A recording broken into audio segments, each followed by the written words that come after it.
एक समय की बात है। एक बड़े से गांव के बाहर एक बौद्ध भिक्षुक अपनी कुटिया बनाकर रहा करते थे। बौद्ध भिक्षुक बहुत ही बड़े ध्यानी और बुद्धिमान व्यक्ति थे। हर रोज जब वह उस गांव में भिक्षा मांगने जाते थे तो अक्सर कोई न कोई उनसे अपनी समस्या का समाधान पूछता और बौद्ध भिक्षुक भी बहुत ही आसानी और बुद्धिमानी के साथ लोगों को उनकी समस्या का समाधान सुझाव देते। ऐसे ही एक दिन भिक्षा मांगते हुए वह उस गांव के सबसे अमीर व्यक्ति के घर पहुंच गए।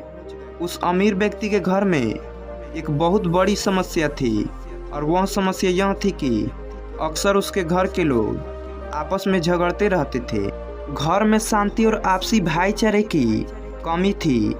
इस बात को लेकर वो अमीर व्यक्ति बहुत ही परेशान रहता था।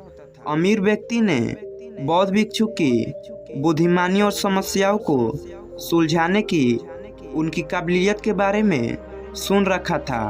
तो जैसे ही उसने बौद्ध भिक्षु को अपने घर के दरवाजे पर खड़े देखा तो दौड़कर उनको अंदर बुलाया और अपने नौकर को भिक्षा के लिए कुछ भोजन लाने का आदेश दिया।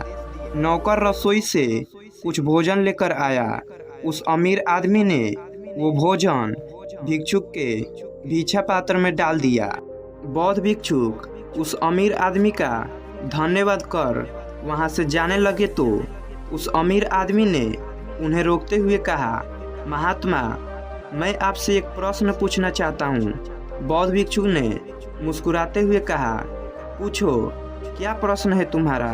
अमीर आदमी ने कहा, मैं जानना चाहता हूँ कि लोग आपस में झगड़ा क्यों करते हैं। बौद्ध भिक्षु ने थोड़ी देर तक मौन रहे, फिर ऊंची आवाज में चिल्लाते हुए बोले, मैं तुम्हारे यहाँ भिक्षा लेने आया था, ना कि तुम्हारे फालतू प्रश्नों का उत्तर देने। भिक्षुक के मुंह से ऐसी बातें सुनते ही उस अमीर आदमी के क्रोध का ठिकाना न रहा। उसने खुद पर नियंत्रण खो दिया और भिक्षु पर जोर जोर से चिल्लाकर उन्हें भला बुरा कहने लगा। उसने कहा, कैसे स्वार्थी व्यक्ति हो, मैंने तुम्हें खाने के लिए भोजन दिया और तुम मुझसे इस तरह की बात कर रहे हो।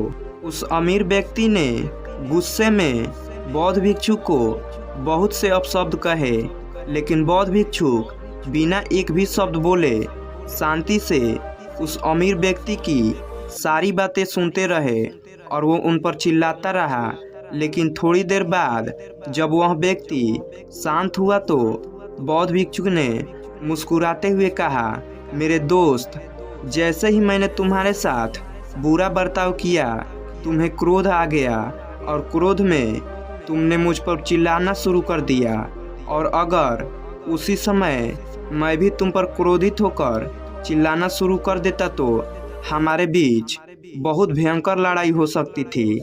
असल में क्रोध करना ही सभी लड़ाइयों की जड़ है। जब एक व्यक्ति क्रोधित हो और दूसरा व्यक्ति भी क्रोध में उसकी बातों का जवाब देना शुरू कर दी तो लड़ाई का बढ़ना निश्चित है। लेकिन अगर दूसरा व्यक्ति उस समय शांत रहे और कुछ समय के लिए मौन धारण कर ले, जब पहला व्यक्ति क्रोधित हो तो बड़े से बड़े झगड़ों को भी सुलझाया और ख़त्म किया जा सकता है। साधारण शब्दों में कहे तो परिवार के सदस्यों का एक दूसरे के प्रति सहनशील होना ही घरेलू झगड़ों को ख़त्म करने का एकमात्र तरीका है। दोस्तों, इस कहानी की सीख यही है कि चाहे घर हो, दोस्तों के साथ या काम की जगह, हमें खुद को स्थिर और शांत रखना चाहिए।